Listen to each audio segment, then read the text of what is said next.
बच्चों हम पढ़ रहे थे चैप्टर नंबर 2 जिसका नाम है व्यावसायिक संगठन के प्रारूप, और इस चैप्टर के 7 वीडियो ऑलरेडी बन चुके हैं। ये 8th वीडियो है। 8th वीडियो के अंदर हम पढ़ेंगे संयुक्त पूंजी कंपनी क्या होती है, उसके लक्षण क्या हैं, उसकी कैरेक्टरिस्टिक्स क्या हैं और उसकी सीमाएं क्या हैं। तो बच्चों कॉपी पेन लीजिए और नोट्स बनाना स्टार्ट करिए। देखिए सबसे पहले संयुक्त पूंजी कंपनी क्या होती है। संयुक्त पूंजी कंपनी एक प्रकार का ऐच्छिक संघ है जो कि व्यक्तियों के द्वारा बनाया गया है और इसका एक अलग वैधानिक अस्तित्व जीवन होता है। इसकी एक अलग से स्टैम्प होती है जिसके द्वारा वह किसी भी डॉक्यूमेंट पर हस्ताक्षर करा जा सकता है, और इसकी जो पूंजी होती है, इसकी पूरी जो कैपिटल है उसको शेयर्स के अंदर डिवाइड किया गया है। ठीक है, तो अब हम इसके पढ़ेंगे किस प्रकार के क्या क्या लक्षण होते हैं और क्या क्या इसकी सीमाएं हैं। तो देखिए लक्षण, सबसे पहले अगर हम बात करें गठन की, तो ये किस प्रकार इसका गठन होता है। तो भारतीय कंपनी अधिनियम 1956 के अनुसार कंपनी का जो रजिस्ट्रेशन है वो बहुत ज़रूरी है और इसके लिए बहुत सारे डॉक्यूमेंट्स की ज़रूरत पड़ती है और ये डॉक्यूमेंट्स को जमा करवाना पड़ता है और बहुत सारी वैधानिक औपचारिकताएँ करनी पड़ती हैं जिससे बहुत समय लगता है। तो किस अधिनियम के थ्रू संयुक्त पूंजी कंपनी का निर्माण हो रहा है? 1956 भारतीय कंपनी अधिनियम 1956 के अनुसार कंपनी का पंजीकरण अनिवार्य है। किसी भी संयुक्त पूंजी कंपनी का पंजीकरण अनिवार्य है। नेक्स्ट देखिए पृथक वैधानिक अस्तित्व है। इसका मतलब ये है ये जो कंपनी है, संयुक्त पूंजी कंपनी है, इसकी जो रचना होती है वो कानून के द्वारा होती है और तथा इसका समापन है वो भी कानून के द्वारा होता है। ठीक है, तो इससे क्या होगा, जो इसकी पहचान है इसके सदस्यों से अलग होगी और इस तरीके से इसका जीवन किसी भी इसके सदस्यों पर निर्भर नहीं करता। ठीक है, नेक्स्ट देखिए शाश्वत अस्तित्व। संयुक्त पूंजी कंपनी की रचना तथा इसका अंत केवल कानून के द्वारा ही किया जा सकता है। कंपनी के अस्तित्व पर इसके शेयरधारी के आने जाने पर पागलपन, मृत्युपन, दिवालियापन पर कोई प्रभाव नहीं पड़ेगा। इसका मतलब ये है जो कंपनी है उसका जो एग्जिस्टेंस है वो मेंबर्स पर डिपेंड नहीं करता कि अगर मेंबर्स हैं जो उसके सदस्य हैं उनकी मृत्यु हो जाने पर, पागलपन हो जाने पर या दिवालियापन हो जाने पर किसी कंपनी को प्रभाव पड़ेगा। वह कंपनी चलती ही रहेगी, उसका जो अस्तित्व है वो शाश्वत होता है। ठीक है बच्चों, नेक्स्ट देखिए सीमित दायित्व मतलब लिमिटेड लायबिलिटी।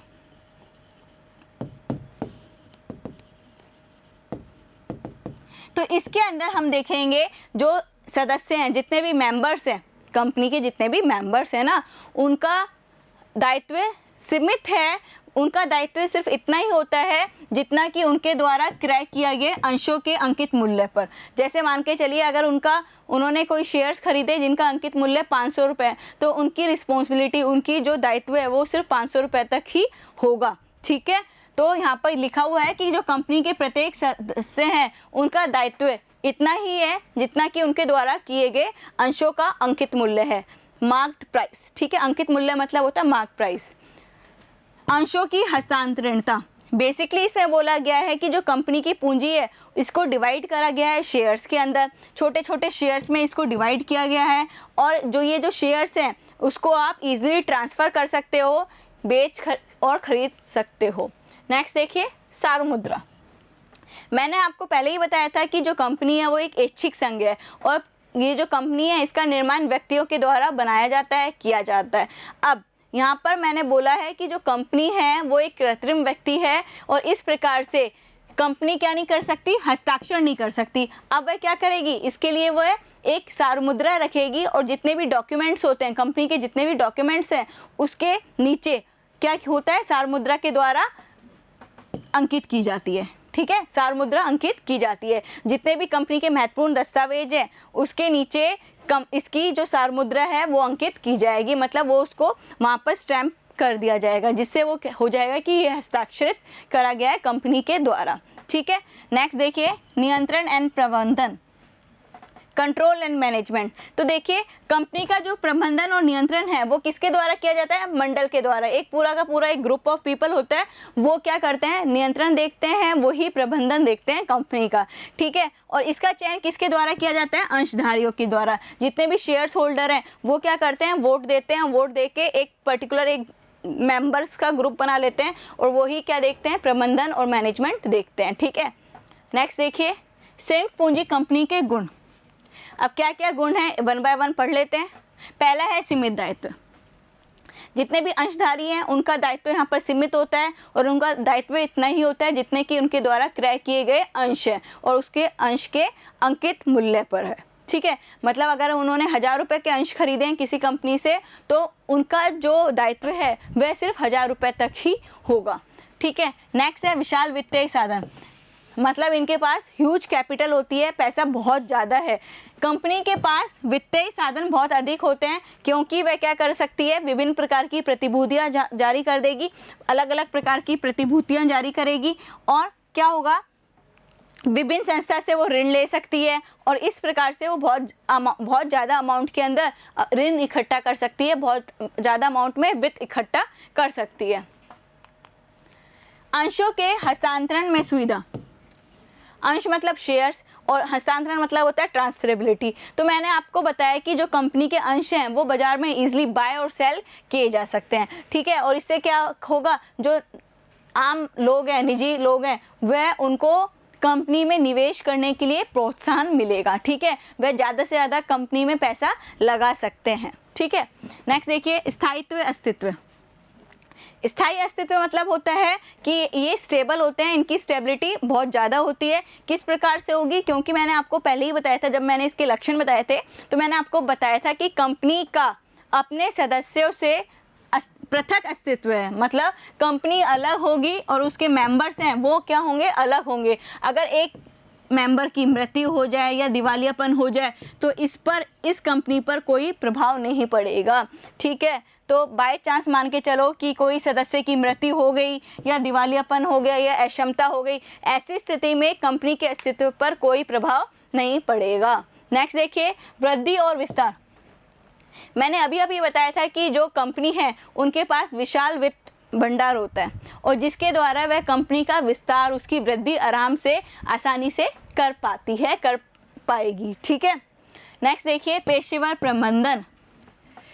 पेशेवर प्रबंधन मतलब होता है प्रोफेशनल मैनेजमेंट। बेसिकली अभी मैंने आपको बताया था जो कंपनी के पास बहुत ज़्यादा विशाल वित्तीय साधन होते हैं जिसके द्वारा वह आराम से पेशेवर व्यक्तियों की नियुक्ति कर पाती है और इन पेशेवर व्यक्तियों के द्वारा अपनी कंपनी का प्रबंधन करवा पाएगी। ठीक है, तो देखिए यहाँ पर विशाल वित्तीय साधन होने के कारण कंपनी कुशल, मतलब ऐसे लोग जो कि अच्छे से कार्य कर पाएंगे, अच्छे से मैनेजमेंट कर पाएंगे और प्रोफेशनल व्यक्तियों की सेवा लेने में सक्षम होगी। ठीक है, ये एक ऐसी कैरेक्टरिस्टिक्स है जिसके अंदर हमने बोला है कि जो कंपनी है उसके पास विशाल वित्तीय साधन होने के कारण वह क्या कर सकती है, पेशेवर व्यक्तियों को हायर कर लेगी, उनकी नियुक्ति कर लेगी और उनसे सेवाएं ले पाएगी। ठीक है, नेक्स्ट देखिए संयुक्त पूंजी कंपनी की सीमाएं।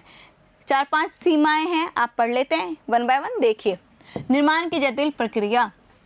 मैंने आपको बताया था इसके अंदर रजिस्ट्रेशन करना, किसी भी कंपनी का रजिस्ट्रेशन करवाना बहुत ज़्यादा ज़रूरी होता है और इसके अंदर बहुत ज़्यादा समयावधि लगती है, बहुत ज़्यादा ये कठिन प्रोसेस होता है और इसमें जितनी भी फॉर्मेलिटीज़ हैं छोटी मोटी वो सारी फॉर्मेलिटीज़ आपको पूरी करनी पड़ेगी। तो इस प्रकार से आप संयुक्त पूंजी कंपनी का निर्माण है वो एक जटिल प्रक्रिया है, बहुत हार्ड प्रोसेस है। नेक्स्ट देखिए गोपनीयता का अभाव। गोपनीयता मतलब सीक्रेसी। यहाँ पर लेस सीक्रेसी होती है क्योंकि यहाँ पर कंपनी को समय समय पर क्या करना है, बहुत सारे जो अपने लेखे हैं, जो वार्षिक रिपोर्टें हैं वो उनको रजिस्ट्रार को सौंपनी होती हैं और इस प्रकार कंपनी की जो गोपनीयता वो बनाए रखना हार्ड हो जाता है। समझ में आया? नेक्स्ट देखिए निर्णय लेने में देरी। सुनिए, ध्यान से सुनिए, जो कंपनी का वास्तविक प्रबंध है वो संचालक मंडल द्वारा किया जा रहा है। ठीक है, तो संचालक मंडल अलग है और उनकी मदद के लिए यहाँ पर बहुत सारे उच्च, मध्य और निम्न तरीके के प्रबंधक हैं और मैनेजर्स भी बहुत सारे हैं। ठीक है, अब मान के चलिए ये तो संचालक मंडल है। ठीक है, और यहाँ पर फर्स्ट लेवल के मैनेजर, यहाँ पर सेकंड लेवल के मैनेजर, यहाँ पर थर्ड लेवल के मैनेजर। अब क्या होगा, कोई भी इंफॉर्मेशन या कोई भी प्रस्ताव जब जाएगा तो इसके अंदर इन सारे स्टेप्स में जाने के लिए बहुत समय लग जाएगा। ठीक है, तो इस प्रकार से ऐसी व्यवस्था के अंदर विभिन्न जो प्रस्ताव हैं, बहुत सारे जो आप प्रस्ताव रखते हैं किसी भी संयुक्त पूंजी कंपनी के अंदर या उनका संप्रेषण जब आप कर रहे हैं, तो उसमें बहुत समय लग जाता है। ठीक है, निर्णय लेने में देरी बहुत बार हो जाती है। नेक्स्ट देखिए, प्रेरणा का अभाव, मोटिवेशन फैक्टर यहाँ पर नहीं होता, क्योंकि यहाँ पर जो कार्य किया जा रहा है वो प्रबंधकों के द्वारा किया जा रहा है, और प्रबंधक हैं वो प्रोफेशनल पीपल हैं, उनको ऑलरेडी उसकी सैलरी मिल रही है, तो उनको ये फ़र्क नहीं पड़ता कि कंपनी लॉस में जाए या प्रॉफिट में जाए, उनके को तो उनकी सैलरी मिल ही रही है, इसलिए उनके लिए यहाँ पर प्रेरणा का अभाव है। ठीक है, तो इसको इसी रीडिंग करके एक बार समझ लेते हैं। देखिए बच्चों, कंपनी का प्रबंध स्वामियों के द्वारा नहीं, ठीक है, यहाँ पर जो कंपनी का प्रबंध है वो स्वामियों के द्वारा नहीं है, बल्कि क्या किया है, हमने कुछ लोगों को हायर किया है, कुछ लोगों को नियुक्ति की है, और ये जो लोग हैं जो जिनकी हमने नियुक्ति की है वह संस्था को क्या दे रहे हैं, अपनी सेवाएं दे रहे हैं, और सेवाओं के बदले उनको क्या मिल रहा है, निश्चित वेतन प्राप्त हो रहा है। इसलिए वे कंपनी में अधिक मेहनत नहीं करते, क्योंकि उनको पता है कि इस मेहनत का उनको अधिक वेतन मिलेगा नहीं, ना उनको इससे शेयरिंग मिल रही है प्रॉफिट के अंदर, तो इस प्रकार से वह कम से कम मेहनत करते हैं। ठीक है, नेक्स्ट देखिए, अल्पतंत्रीय प्रबंधन सिद्धांत। ध्यान से सुनिए, कंपनी एक लोकतांत्रिक संस्था है, जो कंपनी है वो एक लोकतांत्रिक संस्था है, परंतु ऐसा नहीं है, क्योंकि बहुत बार ऐसा होता है कि इसका प्रबंधन संचालक मंडल से किया जाता है, और ये जो संचालक मंडल है ये वास्तव में कुछ अंशधारी, कुछ शेयर होल्डर के प्रतिनिधि होते हैं, उनके द्वारा मैनेज होते हैं। ठीक है, और बहुत बार वो इस प्रकार से निर्णय लेते हैं कि अपने व्यक्तिगत हित और लाभ को ध्यान में रखते हैं। ठीक है, तो ध्यान से सुनिए, ये जो टॉपिक है बहुत इंपॉर्टेंट टॉपिक है, अल्पतंत्रीय प्रबंधन सिद्धांत। इसके अंदर वैसे तो मैंने बोला है कि जो संयुक्त पूंजी कंपनी है वो एक लोकतांत्रिक संस्था है, बट बहुत बार ऐसे कार्य किए जाते हैं जो कि व्यक्तिगत हित के लिए किए जाते हैं।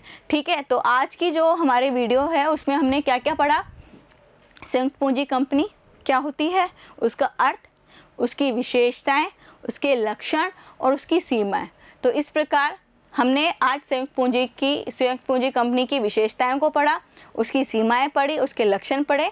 नेक्स्ट वीडियो होगा उसमें हम पढ़ेंगे संयुक्त पूंजी कंपनी का निर्माण किस प्रकार किया जाता है।